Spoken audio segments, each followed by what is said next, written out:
Hello students, let us start chapter 4, that is change in profit sharing ratio among the existing partners. So today we are going to cover the following topics. The first one is concept of reconstitution of the firm, means concept of reconstitution of the partnership firm. Second is meaning of change in profit sharing ratio among existing partners. Next is calculation of sacrificing ratio and gaining ratio. So let us start one by one. So first is concept of reconstitution of the partnership firm. इसका मतलब क्या है? यहाँ पर firm means partnership firm and reconstitution. Reconstitution मतलब again दोबारा से बन रही है firm. दोबारा से बन रही है का मतलब क्या है? Reconstitution. जब फर्म स्टार्टिंग में ओरिजिनली जब फर्म बनी थी तो फर्म जो है firm exist due to partnership agreement. Different partners के बीच में जो एग्रीमेंट होता है उससे फर्म बनी थी और उस एग्रीमेंट में डिफरेंट क्लॉजेस होते हैं जिसमें टर्म्स एंड कंडीशंस हम लोग लिखते हैं. अब क्या है कि अगर पार्टनरशिप डीड में कोई भी टर्म्स एंड कंडीशंस में कुछ भी चेंज आता है तो क्या होता है कि फर्म जो है रिकॉन्स्टिट्यूट होती है. फर्म रिकॉन्स्टिट्यूट का मतलब क्या है कि जो एग्रीमेंट है पार्टनर्स के बीच में उस एग्रीमेंट में चेंज आना. क्लियर? जैसे एक टॉय मैन्युफैक्चरिंग फर्म है तो टॉय मैन्युफैक्चरिंग फर्म में A and B are two partners. ठीक है. अब उन्होंने जो पार्टनरशिप डीड बनाई है जिसमें इंटरेस्ट ऑन कैपिटल का प्रोविजन है, इंटरेस्ट ऑन ड्रॉइंग्स का है, सैलरी टू पार्टनर्स है, प्रॉफिट शेयरिंग रेशो है, अगर इनमें किसी में भी चेंज आता है तो एग्रीमेंट चेंज होगा. ठीक है. लेकिन टॉय की मैन्युफैक्चरिंग फर्म वैसे ही करती रहेगी, बाकी सब काम फर्म वैसे ही करती रहेगी. तो देखिए क्या है, एनी चेंज, अब इसको बहुत ध्यान से देखना है, any change in existing agreement of partnership. Partnership का जो एग्रीमेंट था उसमें कोई भी जो चेंज आता है that is known as reconstitution of the firm. Reconstitution of a partnership firm means any change in existing agreement among the partners. कि जो हमारा पहले से एग्रीमेंट है उसमें कुछ भी चेंज आता है तो that is known as reconstitution of a partnership firm. Clear? अब यहां पर ये बात ध्यान में रखनी है कि ये रिकॉन्स्टिट्यूशन ऑफ पार्टनरशिप फर्म है, मतलब कि चेंज किस में आ रहा है? एग्रीमेंट में आ रहा है. क्लियर? अब देखिए तो रिकॉन्स्टिट्यूशन ऑफ फर्म कब कब हो सकता है? देखिए, reconstitution of the firm can take place due to any one of the following reasons. क्या क्या रीजन हो सकते हैं जब हमारी फर्म रिकॉन्स्टिट्यूट होगी? The first one is change in profit sharing ratio among the existing partners. Suppose A, B and C are three partners and their profit sharing ratio is 3:2:1. Now they want to change their profit sharing ratio and they want it to be equal. तो profit sharing ratio को अब इसमें change आ गया. Profit sharing ratio में profit sharing ratio change आने से firm reconstitute होगी. इसका मतलब क्या है कि जो एग्रीमेंट पहले बना हुआ था पार्टनरशिप का, उस पार्टनरशिप एग्रीमेंट में जो प्रॉफिट शेयरिंग रेशियो का क्लॉज था वो पुराना वाला क्लॉज खत्म हो जाएगा और अब नया एग्रीमेंट बनेगा और उसमें न्यू क्लॉज आएगा. जैसे मैंने अभी एग्जांपल दिया कि ABC are three partners, their profit sharing ratio is 3:2:1. तो 3:2:1 ओल्ड रेशियो है. तो ये जो एग्रीमेंट होगा, इस एग्रीमेंट में जो हमें प्रॉफिट शेयरिंग रेशियो हमने लिखी होगी 3:2:1, अब इसको हमें चेंज करना पड़ेगा. तो एग्रीमेंट चेंज होगा और उसमें प्रॉफिट शेयरिंग रेशियो इक्वल का क्लॉज लिखना पड़ेगा. ठीक है. नेक्स्ट रिकॉन्स्टिट्यूशन कब होता है फर्म का? Admission of a new partner. कोई नया पार्टनर आता है तो भी फर्म रिकॉन्स्टिट्यूट होती है. ये कई बार एग्जाम्स में, बोर्ड एग्जाम्स में क्वेश्चन आ जाता है. Next is retirement of an existing partner. Suppose ABC are three partners and B retires from the firm. B जो है रिटायर हो जाता है तो रिटायरमेंट से भी फर्म रिकॉन्स्टिट्यूट होगी क्योंकि एग्रीमेंट में पहले एबीसी थ्री पार्टनर्स थे, अब बी के रिटायर होने पर ए और सी रिमेनिंग पार्टनर्स रह जाएंगे. तो उसके अकॉर्डिंग फिर वो एग्रीमेंट में चेंज आएगा, डीड में चेंज आएगा. नेक्स्ट है death of a partner. Death भी हो सकती है एनी टाइम. तो डेथ के केस में भी फिर फर्म रिकॉन्स्टिट्यूट होगी. नेक्स्ट लास्ट है अमलगमेशन और merger of two partnership firm, कि जब दो पार्टनरशिप फर्म आपस में मर्ज हो जाती है, मिल जाती है या अमलगमेट हो जाती है, तभी फर्म रिकॉन्स्टिट्यूट होती है। उसके पार्टनरशिप एग्रीमेंट में, पार्टनरशिप डीड में क्लॉजेस चेंज होती हैं। ठीक है, तो यहाँ पर इस चैप्टर में हम ये change in profit sharing ratio ही करेंगे, फिर बाकी ये नेक्स्ट चैप्टर्स में करेंगे, और अमलगमेशन हम 12th स्टैंडर्ड में नहीं करेंगे। नाउ देखिए, meaning of change in profit sharing ratio. Sometimes the existing partners of a firm mutually decide, कभी कभी ऐसा होता है कि जो पार्टनर्स हैं फर्म के, वो म्यूचुअली आपस में डिसाइड करते हैं कि जो उनकी प्रॉफिट शेयरिंग रेशियो है उसको हम चेंज कर देते हैं। It amounts to purchase of share of partner, it amounts to purchase of share of profit by one partner from the other partner. ठीक है, change in profit sharing ratio means change in ratio in which partners of the firm will share future profit and losses. कि ratio change, profit sharing ratio change होने से अब partners जो future में profits होंगे वो न्यू रेशियो के according आपस में डिस्ट्रीब्यूट करेंगे। क्लियर? अब यहां से इससे 3 पॉइंट्स हमारे पास आते हैं। 3 पॉइंट्स को हम देखेंगे। द फर्स्ट वन इज, ऐसे केस में जबकि रेशियो चेंज हो रही है, प्रॉफिट शेयरिंग रेशियो चेंज हो रही है, the old partnership agreement comes to an end. मैंने बताया कि जो हमारा पुराना पार्टनरशिप एग्रीमेंट बना हुआ है, डीड बनी हुई है, वो खत्म हो जाएगी, and a new agreement comes into force, और नया एग्रीमेंट अप्लाई होगा। Incorporating new profit sharing ratio, और उसमें न्यू प्रॉफिट शेयरिंग रेशियो का क्लॉज लिखा जाएगा। In other words, change in profit sharing ratio results in dissolution of partnership, कि partnership का डिसोल्यूशन हो रहा है, पुरानी टर्म्स एंड कंडीशंस चेंज हो रही है, फर्म का डिसोल्यूशन नहीं है। फर्म तो मैंने जैसे अभी आपको बताया, अगर टॉय मैन्युफैक्चरिंग फर्म है, फर्म तो वो टॉयज को मैन्युफैक्चर और सेल कर ही रही है, वहां पे वो काम कोई डिस्टर्ब नहीं होगा। सिर्फ क्या होगा कि जो पार्टनरशिप बनती ही एग्रीमेंट से है, वो पुराना एग्रीमेंट अब डिसॉल्व हो जाएगा, खत्म हो जाएगा, और नया एग्रीमेंट एग्जिस्ट करेगा, नया एग्रीमेंट आएगा। तो डिसोल्यूशन ऑफ पार्टनरशिप होता है, डिसोल्यूशन ऑफ पार्टनरशिप फर्म नहीं है। फर्म का डिसोल्यूशन तभी होता है जब हमारी प्रोडक्शन वगैरह सब कुछ बंद हो जाती है। तो dissolution of partnership doesn't mean कि डिसोल्यूशन ऑफ पार्टनरशिप फर्म है, जबकि if there is dissolution of partnership firm, it will automatically dissolve the partnership also. अगर हमने फर्म बंद कर दिया, हमने सारी प्रोडक्शन वगैरह सब कुछ रोक दी, हमने बोला कि नहीं अब हमको ये पार्टनरशिप नहीं करनी है, बिजनेस बंद करना है, तो हमने फर्म बंद कर दी, प्रोडक्शन रोक दी, प्रोडक्शन बंद कर दी, और सेल भी बंद हो गई, और ऑटोमेटिकली अब यहाँ पर पार्टनरशिप का भी डिसोल्यूशन हो जाएगा, पार्टनरशिप डिसॉल्व हो जाएगी। तो हम क्या कह सकते हैं कि dissolution of partnership does not mean dissolution of partnership firm, but if partnership firm dissolves, then automatically the partnership will also be dissolved. ठीक है, as the existing partnership agreement comes to an end and a new agreement comes into existence and the firm continues, ये बड़ा important है, the firm continues. ठीक है, next is new profit sharing ratio will result in gain to some partners. अब ratio change होने से कुछ partners को गेन होगा, गेन होगा मतलब जिनको पहले कम शेयर मिल रहा था उनको अब ज्यादा मिलेगा, और कुछ पार्टनर्स को लॉस होगा, पहले उनको ज्यादा शेयर मिल रहा था प्रॉफिट का, लेकिन अब कम मिलेगा। लेकिन ये म्यूचुअली अगर एग्री करते हैं पार्टनर्स तभी होगा। ठीक है, द पार्टनर हु गेन्स, अब जिसको गेन हो रहा है, फायदा हो रहा है, वो उसको क्या करना चाहिए, he will compensate the partner who loses due to change in profit sharing ratio.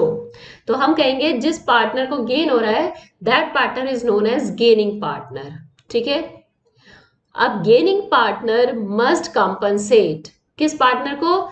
जिसको अब आगे लॉस हो रहा है, सेक्रीफाइसिंग पार्टनर को उसको कंपनसेट करना पड़ेगा। नेक्स्ट इज, अब देखिए, तो अब जब रेशो चेंज होगी, change in profit sharing ratio के टाइम पर जब रेशो चेंज होगी तो हमें अपनी बुक्स में क्या क्या एडजस्टमेंट करनी पड़ेंगी।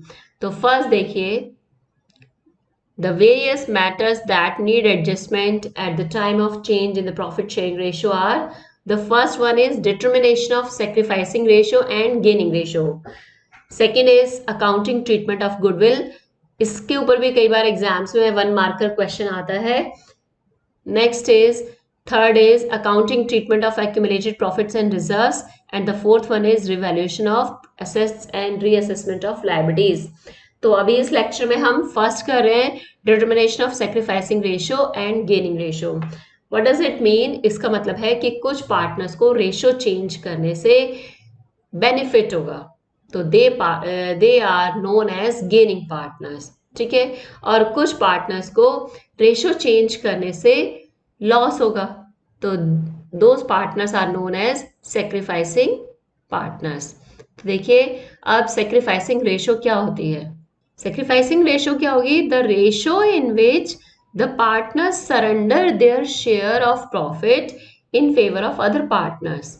इसको हम एक एग्जाम्पल से देख सकते हैं। देखिए, ये एग्जाम्पल है, A and B are two partners and their old profit sharing ratio is 3:2.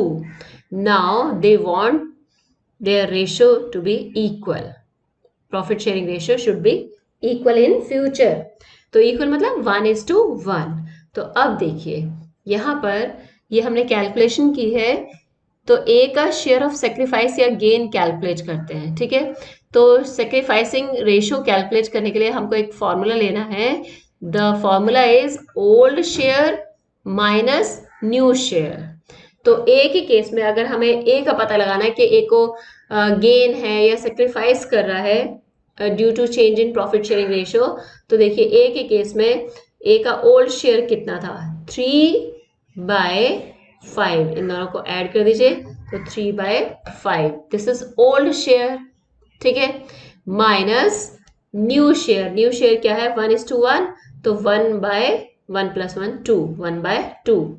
तो ओल्ड शेयर 3/5 माइनस 1/2। तो जब हमने इसको सॉल्व किया, नाउ द आंसर इज 1/10। 1/10 अगर ये आंसर पॉजिटिव आता है, it means the partner is a sacrificing partner. वैसे भी अगर हम इसको देखें यहाँ पर परसेंटेज के अकॉर्डिंग, पहले उसको क्या 3/5 मिल रहा था। 3/5 का मतलब हो गया 60% अमाउंट उसको मिल रहा था प्रॉफिट्स का। नाउ अब रेशियो चेंज करने से उसको 50% मिलेगा, हाफ मिलेगा। हाफ का मतलब क्या होता है? 50%। तो before the change in profit sharing ratio the partner was getting 60% and now he is getting, he will get 50%. So A is a sacrificing partner. A ने अपना शेयर सेक्रीफाइस कर दिया, किसके लिए? बी के लिए। अब बी का देखते हैं सिचुएशन। बी का ओल्ड शेयर है 2/5, नेक्स्ट माइनस 1/2। अब इनको हमने सॉल्व किया, नाउ बी का देखिए आंसर आता है -1/2। तो जब नेगेटिव आंसर आएगा तो B is the gaining partner. अब बी को गेन कैसे हो गया भाई? बी को गेन इसलिए हो गया क्योंकि ए ने अपने शेयर में से 1/10 शेयर बी को दे दिया। क्लियर है? तो यहां देखेंगे B is the gaining partner. तो बी गेनिंग पार्टनर है क्योंकि फ्यूचर में बी को गेन होगा, बी को ज्यादा अमाउंट प्रॉफिट्स का मिलेगा, इसलिए B will compensate to A. A is the sacrificing partner. तो हम फॉर्मूला कोई भी यूज कर सकते हैं, जैसे सेक्रीफाइसिंग रेशियो है और गेनिंग रेशियो। तो सेक्रीफाइसिंग रेशियो का फॉर्मूला है old share minus new share, और गेनिंग रेशियो का फॉर्मूला है gain new share minus old share. तो हम एक ही फॉर्मूला लेकर अगर सॉल्व करते हैं, तो सेक्रीफाइसिंग रेशियो के लिए हम क्या करेंगे कि old share minus new share. If the answer is positive then the partner is sacrificing partner, and if the answer is negative then the partner is gaining partner. ठीक है, अच्छा अब इसकी जरूरत क्यों पड़ती है, ये देखिए, ये लिखा why do we calculate sacrifice और gain made by the partners. The sacrifice made by the partners और पार्टनर इज कैलकुलेटेड, क्यों कैलकुलेट करते हैं, to determine the amount of compensation, कि उसको हमने ये तो बता दिया कि जो गेनिंग पार्टनर है वो कंपनसेट करेगा, लेकिन कितना कंपनसेट करेगा, जितना उसको गेन हुआ है, तो to determine the amount of compensation to be paid by the gaining partner, कि गेनिंग पार्टनर कितना कंपनसेट करेगा, वो अमाउंट कैलकुलेट करने के लिए हमको उसका गेनिंग शेयर निकालना पड़ता है। एंड टू सेक्रीफाइसिंग पार्टनर, किसको कंपनसेट करेगा, सेक्रीफाइसिंग पार्टनर्स को, that is partners whose share has decrease. Sacrificing partner कौन होगा, जिसका शेयर पहले ज्यादा था और अब चेंज होने की वजह से कम हो गया है। At the time of reconstitution of the firm such compensation is usually paid. ये जो कंपनसेशन है, ये अमाउंट कहां से पे करेंगे, such compensation is usually paid on the basis of the value of firm's goodwill, ठीक है, as mutually valued by the partners, तो फर्म की गुडविल से कंपनसेट करेंगे। नाउ अब सेक्रीफाइसिंग रेशियो और गेनिंग रेशियो के ऊपर बेस्ड हम कुछ क्वेश्चंस देख लेते हैं। देखिए question number 1, A and B are sharing profits and losses equally. इसका मतलब कि ए एंड बी की जो प्रॉफिट शेयरिंग रेशियो थी वो इक्वल थी। इक्वल मीन्स 1:1, ठीक है। With effect from 1 April 2019 they agree to share profits in the ratio of 4:3. So 4:3 क्या है, फ्यूचर रेशियो है। फ्यूचर रेशियो मतलब ये होगी इसकी new ratio, this is new ratio, ठीक है। Now calculate individual partners gain और सेक्रीफाइस।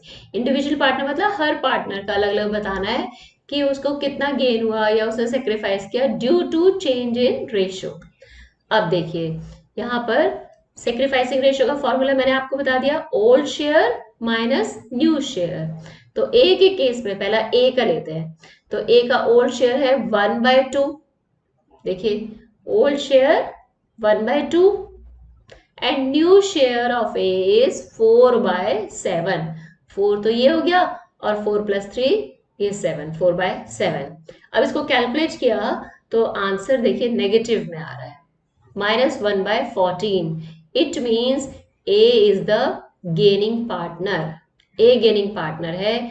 और बी के केस में देखिए ओल्ड शेयर उसका 1/2 और न्यू शेयर 3/7।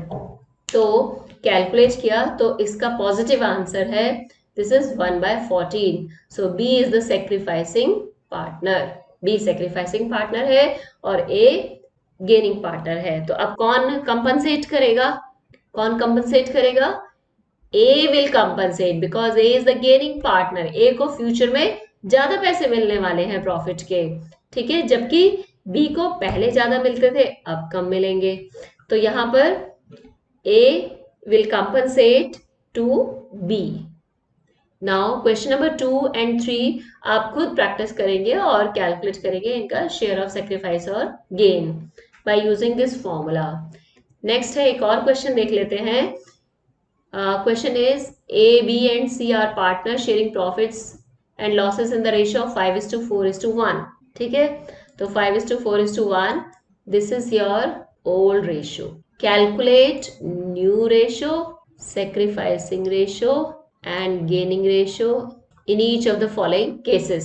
तो स्टूडेंट्स क्वेश्चन की लैंग्वेज को समझना बहुत जरूरी है। It's very important to understand the language of the question. जरा सा भी हमने अगर लैंग्वेज नहीं समझी तो फिर प्रॉब्लम हो जाएगी, तो इसलिए read very carefully. The first one is C acquires. तो एक्वायर्स का मतलब क्या है, C takes, C takes 1/5 share from A। अब ये फ्रॉम भी बहुत इंपॉर्टेंट है, फ्रॉम A, ठीक है। तो फर्स्ट केस देख लेते हैं। फर्स्ट केस में देखिए partners A, B and C, old ratio 5:4:1। अब देखिए, अब वो कहते हैं C acquires 1/5 share from A। From का मतलब है से, ए से सी ने 1/5 शेयर ले लिया, ठीक है। तो अब देखिए new share of profit of A after giving to C. A का शेयर बनता है 5/10। देखिए 5 + 4 + 1 ये हो गया 10, तो 5/10 ये ए का शेयर है। ए ने इस शेयर में से 1/5 दे दिया तो माइनस कर दिया, ठीक है। तो अब ए के पास कितना शेयर बचेगा? 3/10। कितना बचेगा? 3/10। क्लियर?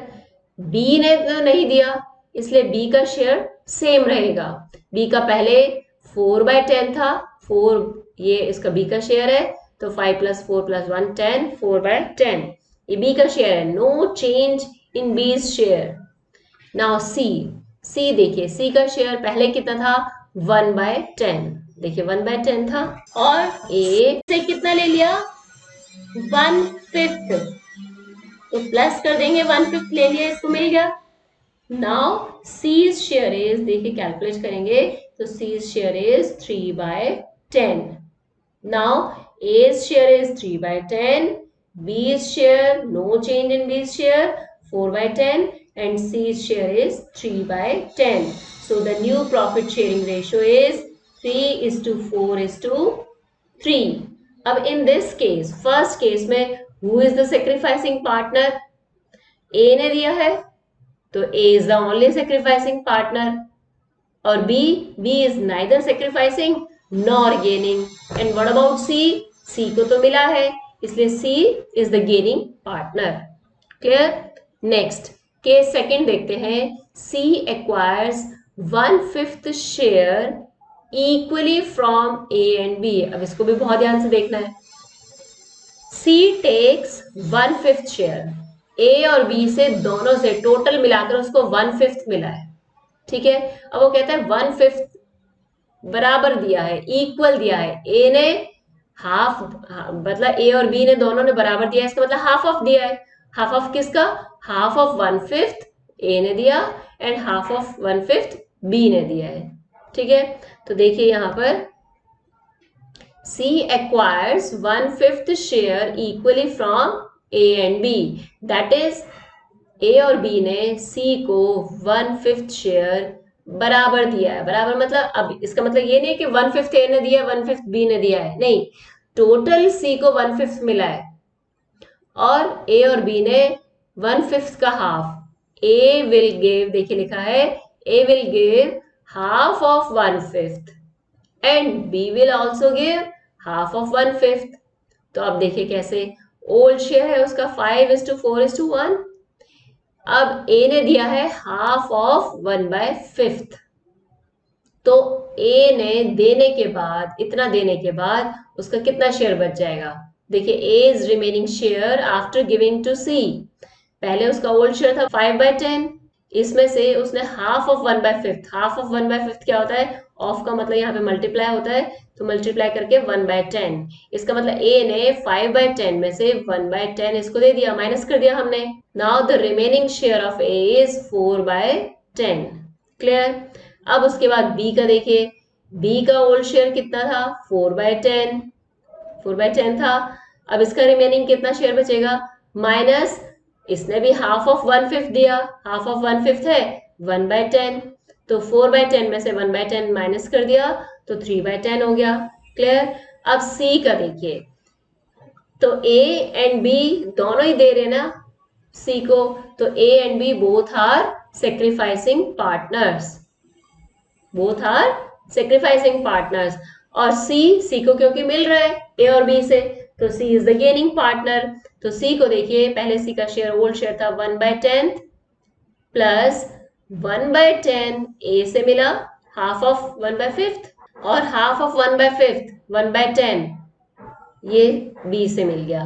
तो तीनों को ऐड कर लेंगे हम, पहले उसके पास 1/10 था, ये उसको A से मिला, ये B से मिला, अब टोटल उसका शेयर हो गया 3/10। So the new profit sharing ratio of A, B and C is 4/10, 3/10 and 3/10. It means 4:3:3. Now sacrificing ratio, अब हमें ये तो पता चल गया कि ए दे रहा है, बी दे रहा है, तो दोनों ही partner sacrificing partner and C is the gaining partner.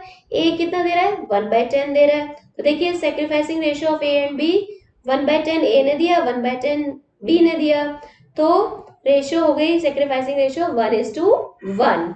और सी का गेन कितना हो गया, सी को ए से 1/10 मिला, बी से 1/10 मिला, दोनों को ऐड कर दिया, टोटल उसको गेन हो गया 2/10।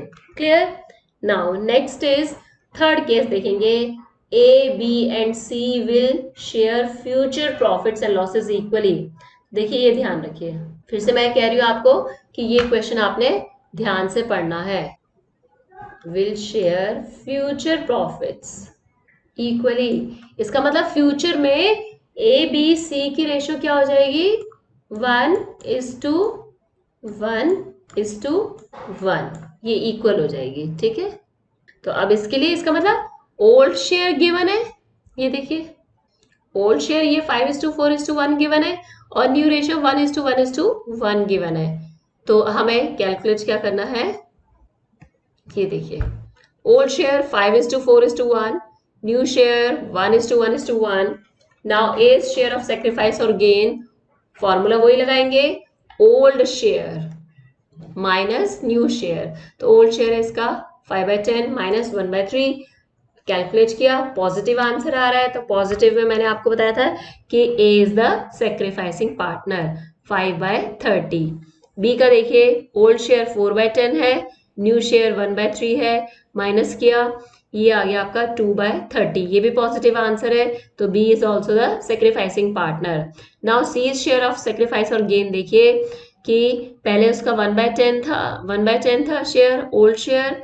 नाउ न्यू शेयर इज 1/3, अब माइनस किया तो आंसर आया negative -7/30। It means C is the gaining partner, C को गेन हो रहा है।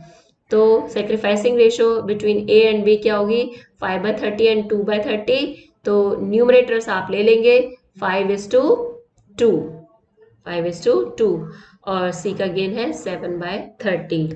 ठीक है, next is fourth is C acquires मतलब takes, C acquires 1/10 share of A. अब देखिए यहां पे फिर से ध्यान रखना है, लैंग्वेज चेंज हो गई है। लैंग्वेज क्या चेंज हुई है कि C acquires 1/10 share of A and half share of B. यहाँ पे फ्रॉम ए था, यहाँ पे ऑफ ए है, तो फ्रॉम ए और ऑफ ए का मतलब क्या है, फ्रॉम ए का मतलब ए से लिया, तो हमने ए के शेयर में से डायरेक्ट माइनस कर दिया था। यहाँ पे कहता है 1/10 ऑफ ए, मतलब ए का जितना शेयर है उसका 1/10, उसमें से नहीं, उसका 1/10। ठीक है, ऐसे ही बी का जितना शेयर है उसका हाफ। तो देखिए कैसे करेंगे, ये देखिए C acquires 1/10 share of A and half share of B. Old share 5:4:1. A gives 1/10 of his share. इसका मतलब 1/10, ये ऑफ की जगह मल्टीप्लाई लिख देंगे 5/10, 5/10 उसका शेयर है। इसका मतलब ए ने कितना दे दिया, अब जब इसको मल्टीप्लाई किया तो 5/100। अब ए ने जब 5/100 दे दिया तो उसका शेयर कितना बचा, A's remaining share is 5/10 minus 5/100। तो ये हो गया आपका, जब आपने सॉल्व किया दिस इज 45/100। क्लियर। तो ए दे रहा है तो ए इज द सेक्रीफाइसिंग पार्टनर। अब बी देखिए, हाफ ऑफ बी शेयर, तो बी का शेयर कितना है 4/10, half of 4/10, b gives half of 4/10, ये हुआ 4/10, इसको मल्टीप्लाई किया, दिस इज 4/20। ठीक है, अब b is remaining share, b का पहले था शेयर 4/10, इसमें से 4/20 दे दिया, माइनस कर देंगे, तो रिमेनिंग शेयर हो गया 4/20, दिस इज 4/20। अब c देखिए, सी को मिला किस, ए से मिला और बी से मिला। सी का पहले शेयर था 1/10, ठीक है। अब ए से कितना मिला 5/100 मिल गया। और b से कितना मिला 4/20। अब इन तीनों को डिनोमिनेटर सेम कर लेंगे तो इनका एलसीएम आ गया 100 आ गया। अब इसको मल्टीप्लाई करेंगे तो 1 to 10 10 आ गया इधर, और इधर 5 और ये 20, 4 5 is 20, so total is 35/100. So A's new share now 45/100, B's new share is 4/20। ये देखिए A का न्यू शेयर 45/100, B का 4/20 और C का 35/100। तो 35/100 तो 20 है, इसको हमने डिनोमिनेटर सेम करने के लिए 5 से ऊपर नीचे मल्टीप्लाई कर दिया। Now the ratio is 45:20:35। तो 5 से आप डिवाइड कर देंगे सबको, 5 9 are 45, 5 4 are 20, 5 7 are 35। So the new profit sharing ratio is 9:4:7। अब हमें क्या कैलकुलेट करना है, sacrificing ratio of A and B. A ने दिया 5/100 दिया और बी ने दिया 4/20, तो डिनोमिनेटर्स यहाँ पर भी सेम कर लेंगे हम। तो ये हो गया 5:20।